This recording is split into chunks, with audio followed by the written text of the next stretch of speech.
That's the question game. There's no right or wrong answer. There's no proper thing to say. Did you read a question?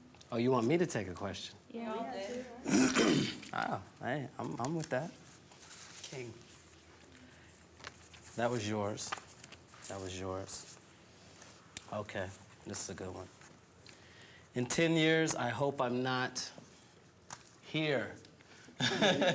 No, in 10 years, I hope I'm not still fighting the things that I have fought for a lot of my life. I mean, I don't know if I ever ran my story for you guys. Told you why I was out there like that, on coke, on heroin.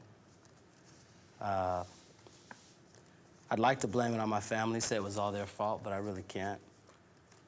My mom was an alcoholic, drank heavily all day. My father was a workaholic. He was never home. Reminds me a lot of when I hear you talk about your dad. And I just got in with some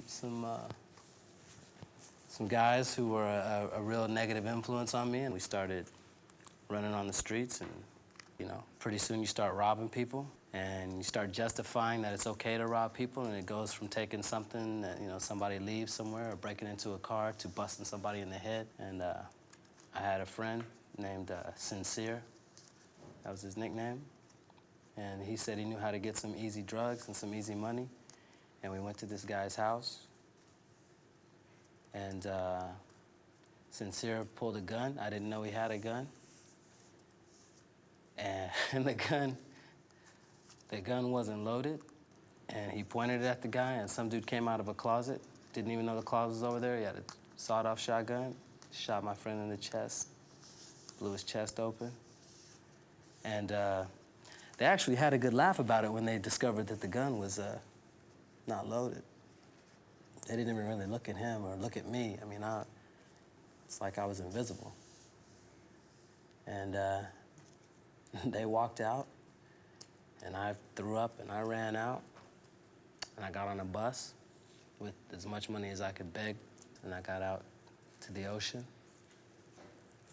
and slept on the ocean for about a week, 2 weeks, and then met this guy who was a doctor, and there's just something about him that made me feel safe and like I could talk.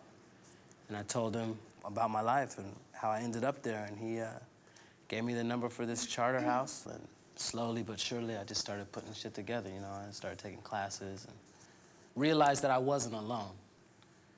And got involved working, doing what JC and Charlie do at a hospital, and then started taking night courses to try and get my degree in psychology, and on my way here with you guys.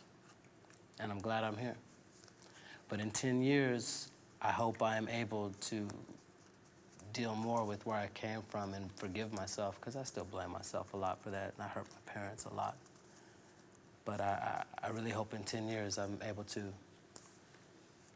forgive myself and really look at life positively. That's my dream.